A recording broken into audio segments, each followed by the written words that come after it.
Aspirants, स्वागत है आपका अपने YouTube channel grow with educator में। एस्पिरेंट्स, आज से हम एक नई सीरीज़ स्टार्ट करने जा रहे हैं जिसमें उत्तराखंड के जो प्रीवियस ईयर पेपर हुए हैं उनको सॉल्व करेंगे। तो जो आज का पेपर है वो उत्तराखंड वन आरक्षी का जो हाल ही में हुआ था, उसमें जो भी उत्तराखंड से रिलेटेड जितने भी क्वेश्चन बनेंगे उनको हम सॉल्व करते चलेंगे। तो चलो स्टूडेंट्स, पढ़ते हैं, साथ मिलकर ग्रो करते हैं।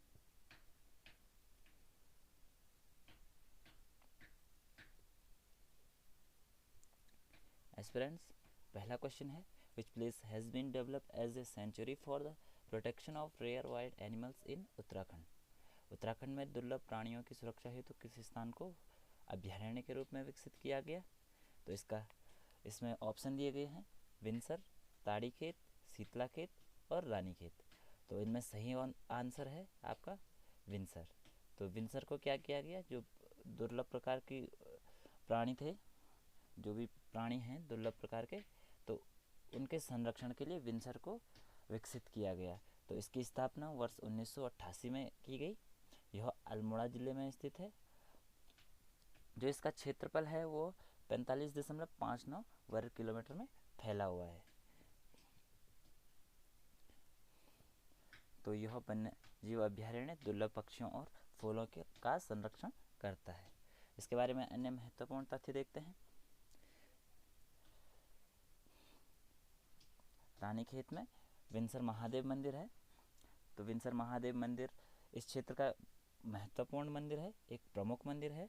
इस मंदिर के गर्भाश्रय में जो महिषमर्दिनी की प्रतिमा है उस पर मुद्रित नागर लिपि मंदिर का संबंध 9वीं शताब्दी से जोड़ती है। तो जो नागर लिपि में लेख लिखा है तो वो इस मूर्ति का संबंध 9वीं शताब्दी से जोड़ती है, अर्थात यह लगभग 9वीं शताब्दी में बनी होगी। माना जाता है कि इस मंदिर का निर्माण राजा पितु ने अपने पिता बिंदु की याद में करवाया था। तो जो राजा पितु थे उन्होंने अपने पिता बिंदु की याद में इस विंसर महादेव मंदिर की स्थापना की थी, इसलिए इस मंदिर को बिंदेश्वर मंदिर के नाम से भी जाना जाता है। तो विंसर महादेव मंदिर का दूसरा नाम है बिंदेश्वर मंदिर। आगे बढ़ते हैं।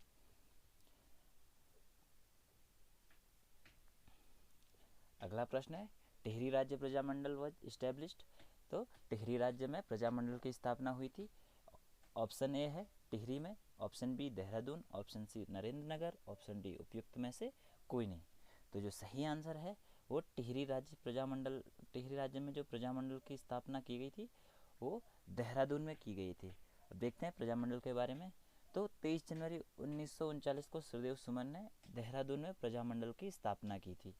तो श्रीदेव सुमन ने 23 जनवरी 1939 में देहरादून में प्रजामंडल की स्थापना की थी, जिसका मुख्य उद्देश्य था टिहरी राजशाही में जो दो कर थे, पानी टोटी और बर्रा कर।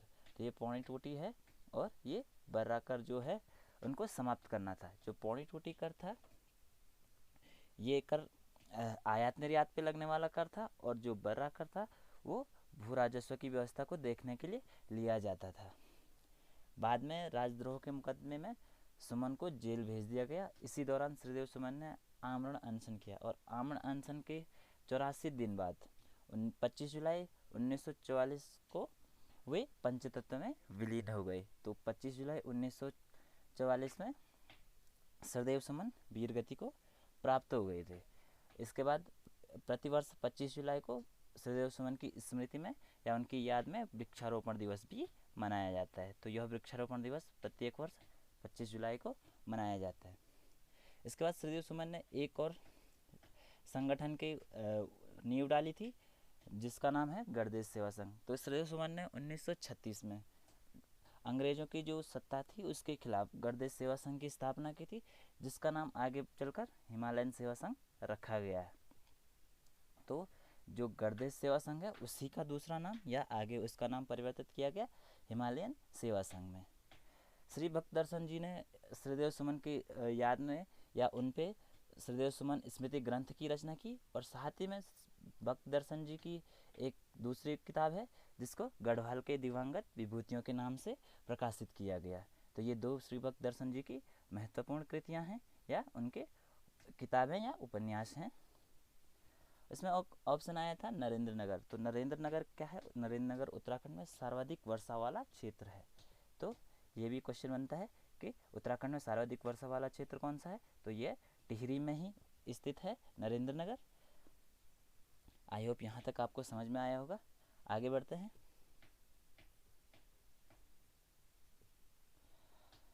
अगला क्वेश्चन है विच रूलर क्रिएट सोमपुर महाविहार? किस शासक ने सोमपुर महाविहार का निर्माण करवाया था? ऑप्शन ए है Kumaragupta, option B Harsha, option C Dharmapal, option D Vijaysen. तो इसका सही आंसर है धर्मपाल। ये पाल वंश के दूसरे शासक थे। तो देखते हैं सोमपुर महाविहार। यहाँ पे ये सोमपुर महाविहार की फ़ोटो है। तो ऐसा लगभग ये इसके ध्वंसावशेष बचे हैं। देखते हैं। सोमपुर महाविहार को पहाड़पुर बौद्ध विहार के नाम से भी जाना जाता था। ये एक बौद्ध विहार है। यह लगभग दुनिया का सबसे बड़ा बौद्ध विहार के रूप में माना जाता है उस टाइम का। सोमपुर विहार एक प्राचीन बौद्ध विहार है। यह बांग्लादेश में स्थित है। तो इसके जो वर्तमान में है यह बांग्लादेश में स्थित है। तो क्वेश्चन बन सकता है कि सोमपुर बौद्ध विहार कहाँ है? तो इसका सही आंसर होगा बांग्लादेश। इसकी स्थापना पाल वंश के द्वितीय राजा धर्मपाल ने की थी। जो पाल वंश के द्वितीय राजा थे धर्मपाल, उन्होंने सोमपुर महाविहार की स्थापना की थी। जो सोमपुर बौद्ध विहार जो है उसके जो ध्वंसावशेष हैं उनकी जो खोज की थी वो कनिगम ने 1871 में की थी। तो जो कनिगम महोदय थे उन्होंने 1871 में सोमपुर बौद्ध विहार की खोज की। बाद में यूनेस्को ने 1985 में सोमपुर बौद्ध विहार को विश्व विरासत स्थल भी घोषित किया। तो विश्व विरासत स्थल की श्रेणी में 1985 में इसको यूनेस्को ने शामिल किया। और यहाँ पे ये सोमपुर बौद्ध विहार है। आगे बढ़ते हैं।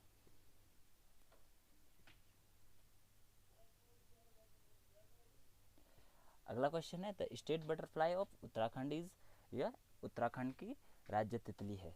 तो उत्तराखंड की राज्य तितली कौन है?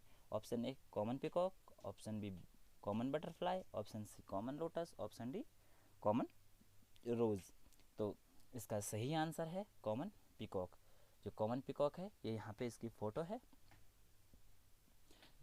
कॉमन पिकॉक यहाँ पे इसके जो पंख है तो इसके पंखों का जो रंग है वो लगभग मोर के पंखों की तरह है। तो इसलिए इसको कॉमन पिकॉक रखा गया इसका नाम। तो 2016 में तत्कालीन मुख्यमंत्री हरीश रावत की अध्यक्षता में राज्य वन्यजीव बोर्ड की एक बैठक हुई थी जिसमें कॉमन पिकॉक को राज्य तितली के रूप में चुना गया था। तो 2016 में राज्य तितली के रूप में कॉमन पिकॉक को चुना गया। जो कॉमन पिकॉक है इसका वैज्ञानिक नाम पेपिलियो वाइनर है। तो इसका वैज्ञानिक नाम पूछ सकता है तो वो है पेपिलियो वाइनर। आगे बढ़ते हैं।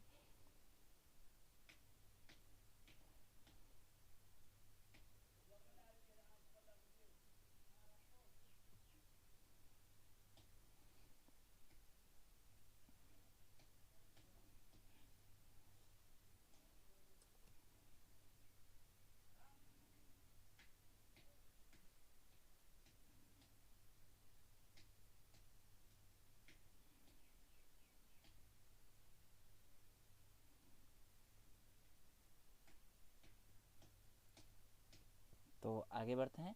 अगला क्वेश्चन है the founder of non government organisation अर्थात एनजीओ कॉल्ड डालियों का दगड़िया, यानी डालियों का दगड़िया एनजीओ के संस्थापक हैं। तो ऑप्शन ए है Chandi Prasad Bhatt, option B Gaura Devi, option C Damodar Rathore, option D Narayan Singh. तो इसका सही आंसर होगा चंडी प्रसाद भट्ट। चंडी प्रसाद भट्ट उत्तराखंड के बहुत जाने माने चेहरे हैं। इनके बारे में जानते हैं। भारत के गांधीवादी, पर्यावरणवादी और सामाजिक कार्यकर्ता थे। ये गांधीवादी थे, पर्यावरणवादी तो थे ही, इनको पर्यावरणवादी के रूप में बहुत सारे लोग जानते हैं और सामाजिक कार्यकर्ता भी हैं साथ साथ में। उन्होंने 1964 में गोपेश्वर में दसोली ग्राम स्वराज संघ की स्थापना की। तो इन्होंने 1964 में क्या किया? दसोली ग्राम स्वराज संघ की स्थापना भी की, जो बाद में चलकर चिपको आंदोलन जो हुआ था गौरा देवी ने स्टार्ट किया था, तो उसकी मातृ संस्था बनी, यानी उसके अंडर यहाँ पे चिपको आंदोलन आगे बढ़ा था। उन्हें इस कार्य के लिए 1972 में रेमन मैग्सेसे पुरस्कार से भी सम्मानित किया गया था। तो उन्होंने जब दसोली ग्राम स्वराज संघ की स्थापना की और उसके अंडर जो चिपको आंदोलन चला, तो उसके जो कार्य के लिए उन्हें रेमन मैग्सेसे पुरस्कार से सम्मानित किया गया। बाद में 2005 में उन्हें भारत सरकार ने पद्म भूषण पुरस्कार से भी सम्मानित किया था। 2013 में उन्हें गांधी शांति पुरस्कार से भी सम्मानित किया गया। तो इन्हें गांधी शांति पुरस्कार 2013 में दिया गया और 1986 में उन्हें पद्मश्री सम्मान से भी सम्मानित किया गया था। तो इन्हें तमाम जो पुरस्कार मिले। आगे बढ़ते हैं।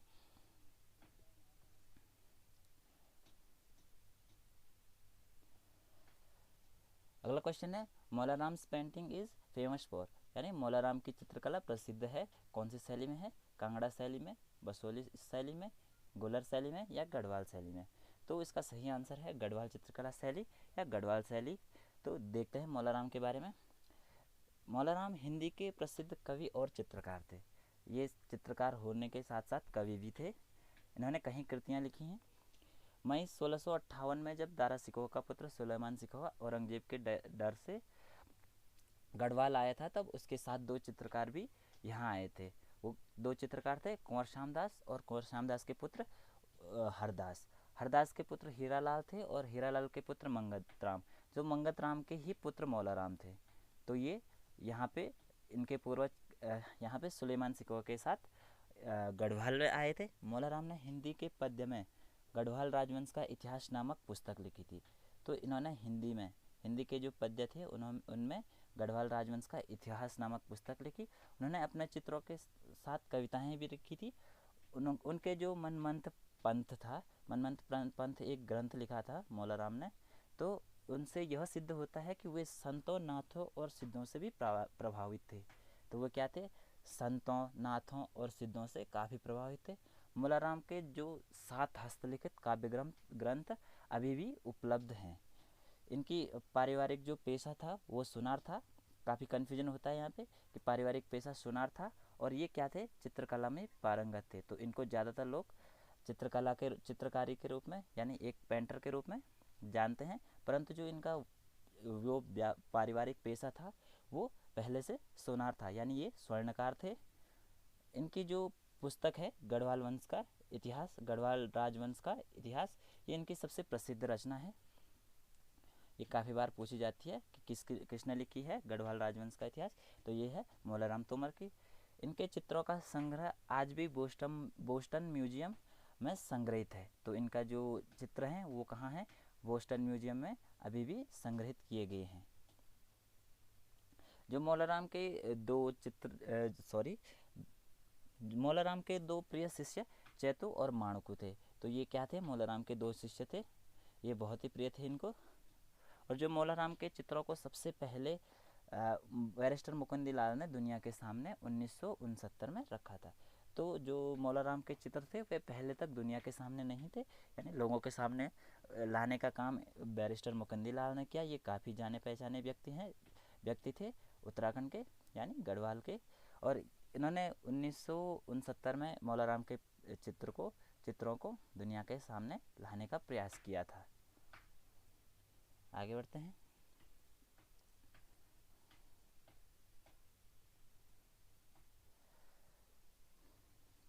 अगला क्वेश्चन है Brahmadev was related dynasty of, यानी ब्रह्मदेव किस राजवंश से संबंधित था या किस वंश से संबंधित था? Option A Kuninda, option B Chand, option D Panwar वंश और ऑप्शन डी कत्यूरी वंश। तो जो सही आंसर है वो कत्यूरी वंश है, ऑप्शन डी। तो कत्यूरी वंश या कार्तिकेयपुर वंश के बारे में जानते हैं। कार्तिकेयपुर वंश की स्थापना वसंत देव ने की थी, जो जोशीमठ के निकट कार्तिकेयपुर नामक स्थान था। वहाँ पर उन्होंने वसंत देव ने कार्तिकेयपुर वंश या कत्यूरी वंश की नींव डाली थी। वे जो कत्यूरी वंश है यह उत्तराखंड का पहला ऐतिहासिक वंश माना जाता है। तो कत्यूरी राजवंश उत्तराखंड का पहला ऐतिहासिक वंश माना जाता है। कई बार क्वेश्चन आता है कि उत्तराखंड का पहला राजनीतिक वंश, जो उत्तराखंड का, तो कत्यूरी वंश। वसंत देव ने जोशीमठ के निकट कार्तिकेयपुर या कत्यूरी नामक स्थान पर कार्तिकेयपुर वंश की स्थापना की थी। तो जो वसंत देव थे जो कत्यूरी वंश के फाउंडर थे, यानी इन्होंने यहाँ इसकी नींव डाली थी, उन्होंने कार्तिकेयपुर नामक स्थान पर कत्यूरी वंश की स्थापना की थी, या कार्तिकेयपुर वंश की स्थापना की थी। तो कत्यूरी वंश उत्तराखंड का पहला ऐतिहासिक वंश माना जाता है। तो क्वेश्चन आता है कि उत्तराखंड का पहला ऐतिहासिक वंश कौन सा है, तो कत्यूरी वंश उत्तराखंड का पहला ऐतिहासिक वंश माना जाता है।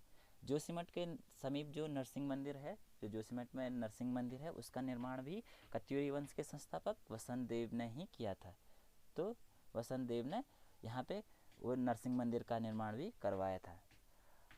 अगला है ब्रह्मदेव। ब्रह्मदेव या इसे बीरमदेव के नाम से भी जाना जाता है। तो ब्रह्मदेव कत्यूरी राजवंश का अंतिम शासक था।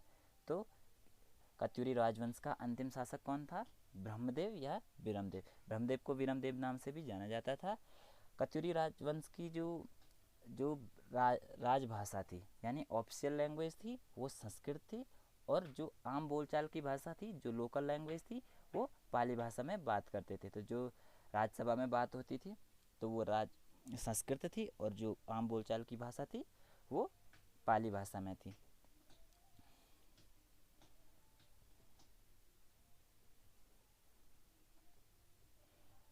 अगला क्वेश्चन है, the Alaknanda river has its origin इन। अलकनंदा का उद्गम स्थल है, तो अलकनंदा का उद्गम स्थल कहाँ है। Option A Gomukh glacier, option B Satopanth glacier, option C Pindari glacier, option D Kafni glacier. तो इसका सही आंसर है सतोपंत ग्लेशियर। तो अलकनंदा कहाँ से निकलती है, सतोपंत ग्लेशियर से निकलती है। अलकनंदा नदी सतोपंत से निकलती है और देवप्रयाग में भागीरथी से मिलकर गंगा का निर्माण करती है। तो जो गंगा नदी बनती है वो देवप्रयाग में जब अलकनंदा और भागीरथी का संगम होता है, तो आगे से उन दोनों की जलधारा का संयुक्त जलधारा का नाम गंगा पड़ जाता है, और जो हरिद्वार से आगे यूपी में चली जाती है। तो उत्तराखंड में जो गंगा है वो देवप्रयाग से और हरिद्वार तक लगभग 95 किलोमीटर का सफ़र तय करती है। तो अलकनंदा 5 अन्य नदियों के साथ मिलकर 5 प्रयागों का निर्माण करती है, जो उत्तराखंड के बहुत फेमस हैं, पंचप्रयाग। तो उनमें से पहला है विष्णुप्रयाग। तो विष्णुप्रयाग में अलकनंदा विष्णु नदी से, विष्णु गंगा से मिलती है। तो विष्णुप्रयाग और विष्णु गंगा, यानी अलकनंदा किससे मिलती है, विष्णु गंगा से मिलती है। आगे चलकर फिर से इन दोनों की संयुक्त जलधारा अलकनंदा ही कहलाती है। फिर आगे आता है नंदप्रयाग। नंदप्रयाग में अलकनंदा नंदाकिनी से मिलती है, और यहाँ पे संगम है, उसको कहते हैं नंदप्रयाग। आगे कर्णप्रयाग। कर्णप्रयाग में अलकनंदा से पिंडर नदी या कर्ण गंगा, तो पिंडर नदी या कर्ण गंगा नाम से एक नदी मिलती है। कहाँ पे, कर्णप्रयाग में। आगे रुद्रप्रयाग में। रुद्रप्रयाग में अलकनंदा से मंदाकिनी निकलती है, जो मंदरांचल पर्वत से निकलती है। तो रुद्रप्रयाग में अलकनंदा से मंदाकिनी नदी मिलती है।